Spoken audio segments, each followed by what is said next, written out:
கோபுரம் டிவி நேயர்களுக்கு இனிய வணக்கம். இன்று பிறந்தநாள் காணும் மற்றும் மணநாள் காணும் அத்துணை சகோதர சகோதரிகளுக்கும் எங்களது இனிய வாழ்த்துக்கள். பாபாவின் ஆசிகளோடு பல்லாண்டு காலம் நீங்கள் எல்லா வளங்களும் செல்வங்களும் பெற்று நலமுடன் வாழ வாழ்த்துகிறோம். பாபா அழைக்கிறார். அவரின் பொன்மொழிகளை கேட்பதற்காக, நம் பிரச்சனைகளை தீர்த்து வைக்கும் அற்புதமான கூட்டு பிரார்த்தனை செய்வதற்காக, மேலும் மனம் ஒருநிலைப்படவும் மனம் அமைதி பெறவும் அற்புதமான தியானம் செய்யவும் பாபா அழைக்கிறார். பாபா நம் கரங்களை பிடித்து அழைத்துச் சென்று அற்புதம் நிகழ்த்தவிருக்கிறார். வாருங்கள், பாபாவின் பொன்மொழிகளை தரிசனம் செய்வோம். அன்பு குழந்தையே, உன் கர்மாக்களை தட்சணையாக பெற்றுக்கொண்டு உனக்கு புண்ணியத்தை உண்டாக்குவதற்காக நான் இந்த மண்ணில் உலவிக் கொண்டிருக்கிறேன்.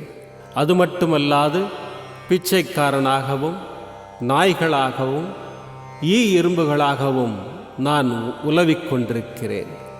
உனது உழைப்பை பிறர் அனுபவிக்கும் போதும் உன்னை உதாசீனப்படுத்தும் போதும் நீ வருத்தப்படாதே. அவர்கள் உன் கர்மாக்களை, உனது பாவங்களை உண்டும் அனுபவித்தும் உன்னை விடுதலை செய்கிறார்கள் என்பதை நினைவில் கொள். நீ இழந்து போனதையும் தொலைத்து விட்டதையும் நான் நன்கு அறிவேன். இருந்தும் நான் மௌனமாக இருக்க காரணம், அவை உனக்கு புண்ணியத்தையும் ஆசீர்வாதத்தையும் வட்டியோடு சேர்த்து கொடுக்கும் என்பதாலேதான். என் வார்த்தைகளின் மீது நம்பிக்கை வை. உன் அப்பா சாய் இருக்கிறேன், உனக்குள் தான் இருக்கிறேன் என்பதை திடமாக நம்பும்போது நான் உன்னில் இருப்பேன், உனக்கு உதவிகளை புரிவேன். உன் அப்பா சாய் இருக்கிறேன், எதற்கும் கலங்காதே. ஓம் சாய்ராம். பாபாவின் அற்புதமான பொன்மொழிகளை தரிசனம் செய்தோம். அடுத்த நிகழ்வு கூட்டு பிரார்த்தனை. நம் மனநலன் சார்ந்த பிரச்சனைகளுக்காகவும் உடல் நலன் சார்ந்த பிரச்சனைகளுக்காகவும் மற்றும் நம் அனைத்து விதமான பிரச்சனைகளுக்காகவும் சாய்நாதரிடம் கூட்டு பிரார்த்தனை செய்வோம். வாருங்கள், இந்த அற்புதமான கூட்டு பிரார்த்தனையை செய்வோம். பிரார்த்தனாஷ்டகம். 8 பிரார்த்தனைகள்.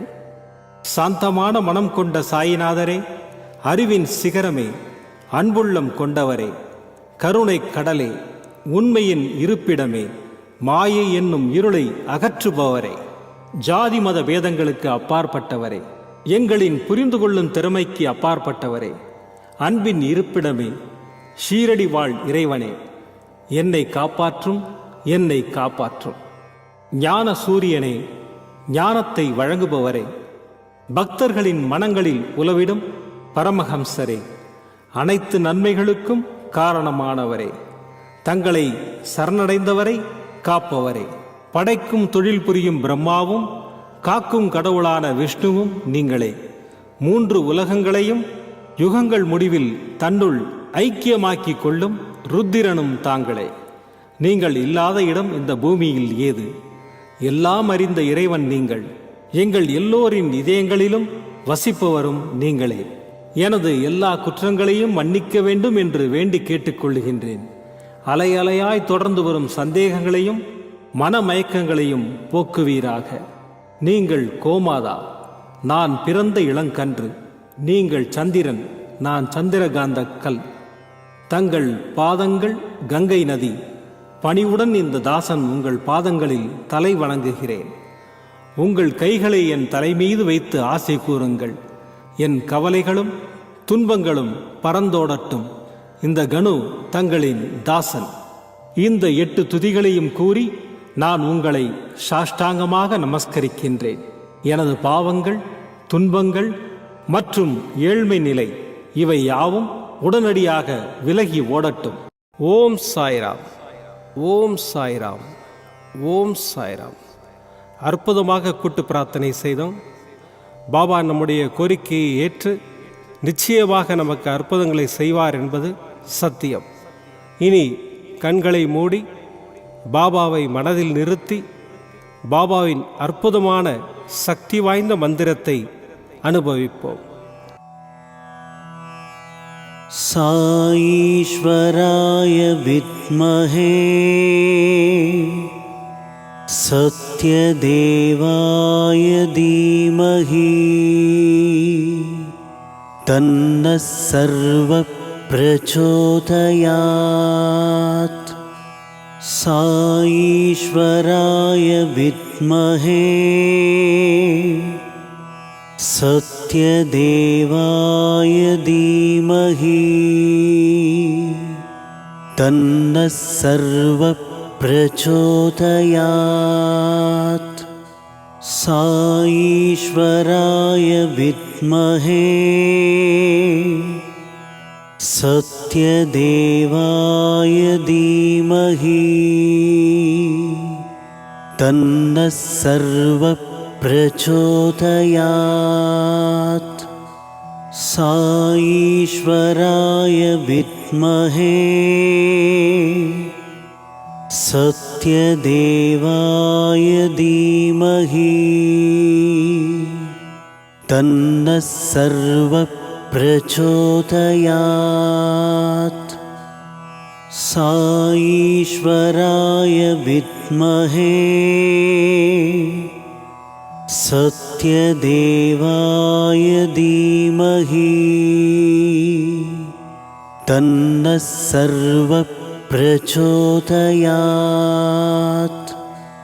சாயீஸ்வராய வித்மஹே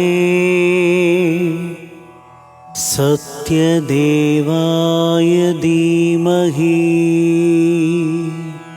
தன்னः சர்வः பிரச்சோதயாத். சாயீஸ்வராய வித்மஹே சத்யதேவாய தீமஹி தன்னः சர்வः பிரச்சோதயாத். சாயீஸ்வராய வித்மஹே சத்யதேவாய தீமஹி தன்னः சர்வः பிரச்சோதயாத். சாயீஸ்வராய வித்மஹே சத்யதேவாய தீமஹி தன்னः சர்வः பிரச்சோதயாத். சாயீஸ்வராய வித்மஹே சத்யதேவாய தீமஹி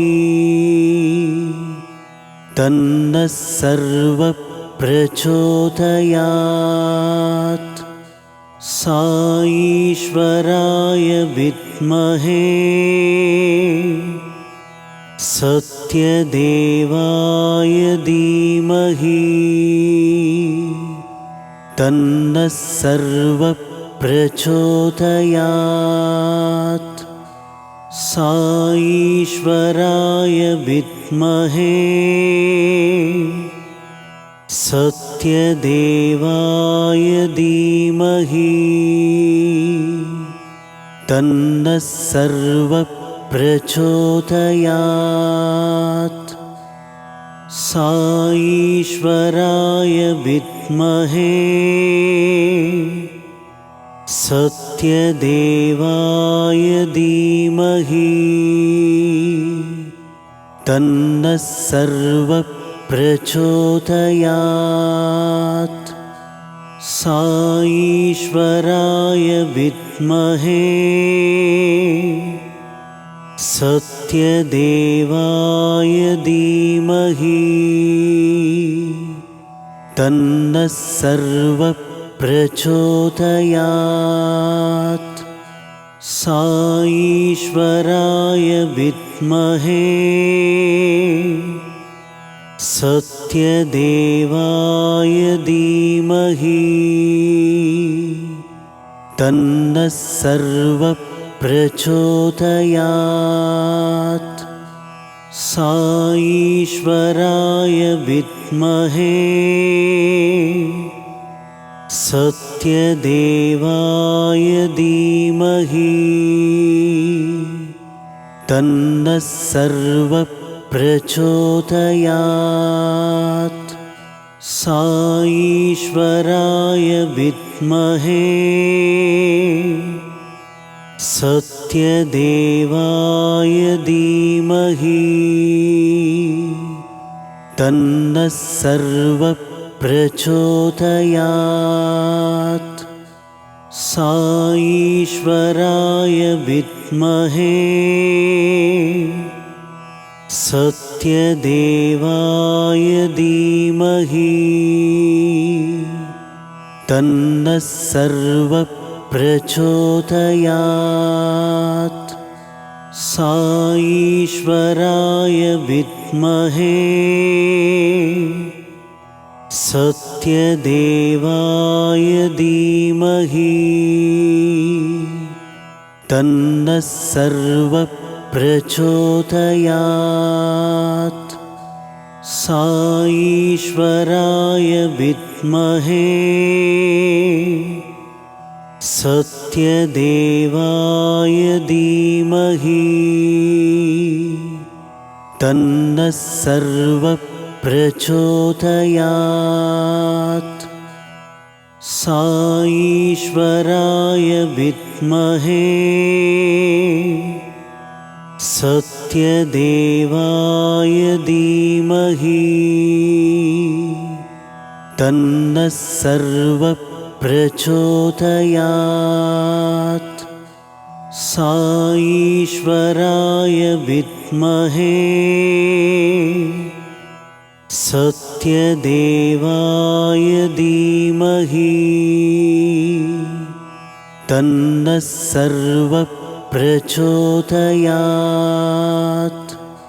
साईश्वराय विद्महे सत्यदेवाय धीमहि तन्नः सर्वः प्रचोदयात्।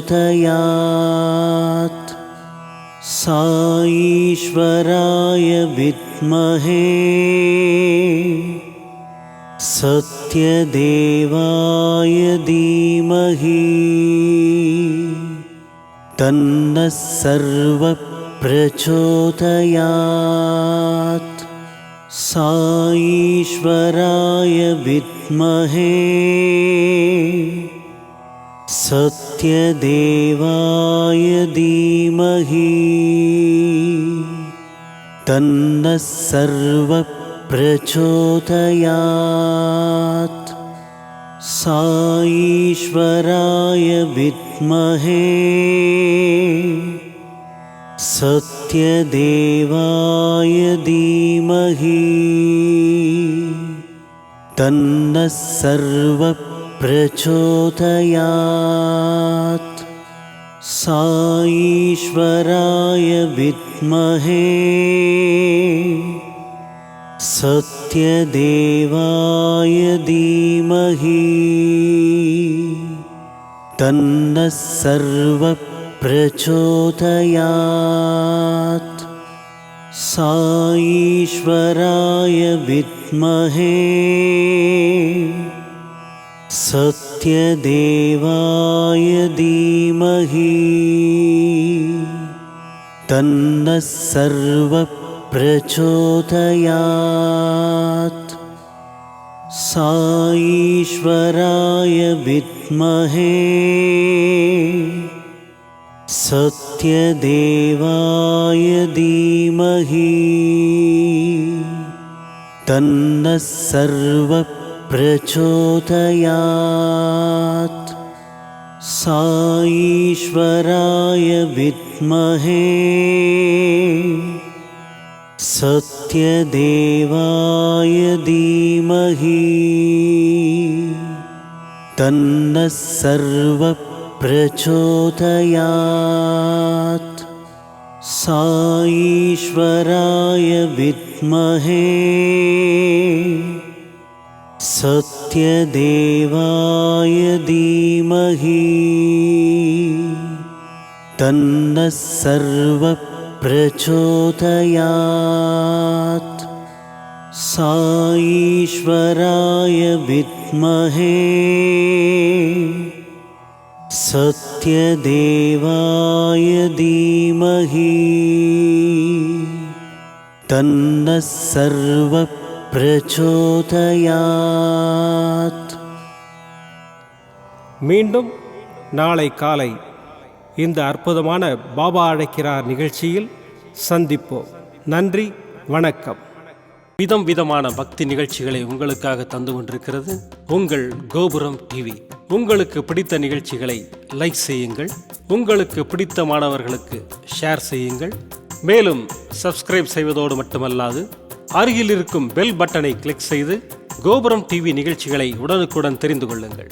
மற்றும் ஒரு மகிழ்ச்சியான செய்தி, கோபுரம் டிவி ஆப்பை கூகுள் பிளே ஸ்டோரில் ஃப்ரீ டவுன்லோட் செய்து கோபுரம் டிவி நிகழ்ச்சிகளை தொடர்ந்து கண்டுகளியுங்கள், பாருங்கள், ரசியுங்கள், பரவசமடையுங்கள்.